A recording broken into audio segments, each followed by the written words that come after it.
Plants have all sorts of creative strategies for making their way into the world. The seeds can be dispersed by wind, on the fur and feet of animals, on our shoes and car tyres. They can also pop up from the roots and underground stems of their parent plants and, of course, emerge from dumped garden waste.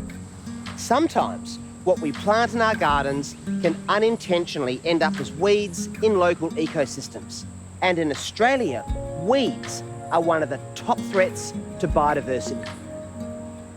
Weeds can displace native plant species, degrade habitat for native animals, harbour pests and disease, create fuel loads for fires, and compete with native species for space, water and nutrients.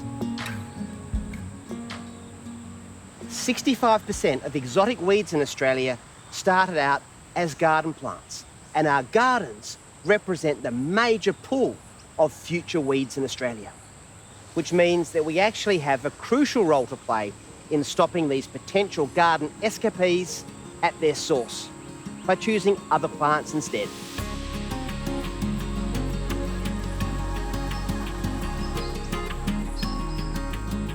I'm at a local native specialist nursery in the foothills of Perth to look at some alternative choices to common weedy plants.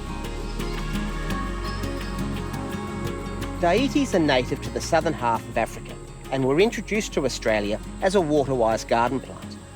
They have strappy leaves and long-stemmed white, yellow and purple flowers on show for most of the year. They're still common because they thrive in tough conditions, but their seeds are easily dispersed and have become invasive in various parts of WA.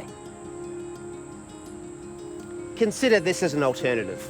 If you're looking for strong, strappy foliage and an abundance of flower colour, well, it's hard to beat Kangaroo Paws. And there's a range of cultivars spanning different sizes and flower colours. Check this one out. This is Anaxanthus Bush Elegans, a nice tight, clumping variety that produces masses of red to burgundy flowers, an absolute ripper. Or how about this one? This is Bush Pearl, which produces these gorgeous pink flowers pretty much year round. Now, as far as growing conditions go, Kangaroo Paws do prefer full sun, but will take a little bit of shade. They like good drainage. Once established, they're quite drought hardy, but an occasional water and fertilise will give you a better result. And once the flowers fade, chop them back at the base, and every 2 or 3 years, cut the plants back hard for much stronger, new strappy growth.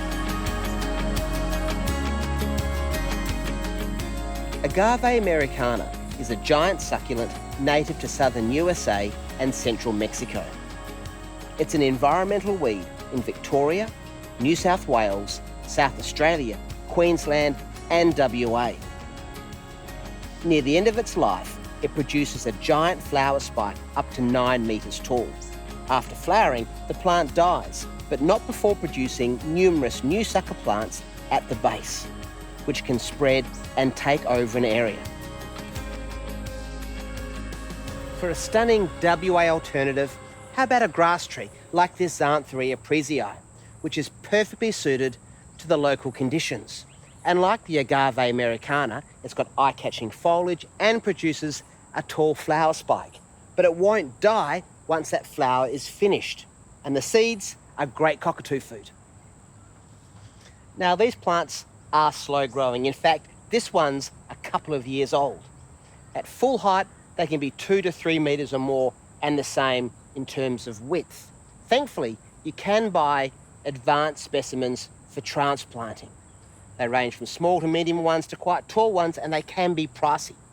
But for the right spot, they're a worthwhile investment. The Sydney golden wattle, Acacia longifolia, is a classic example of an Australian plant that is native to southeastern Australia, that is naturalised here in WA, and can outcompete local species. WA has its own showy wattles that are much better behaved locally, like this one, Acacia acuminata, or jam wattle. And this is the perfect small tree for home gardens. It has these beautiful, narrow phyllodes and also puts on rods of deep yellow flowers in spring. It's well suited to most soil types, it's drought hardy and salt tolerant. What a fantastic small tree.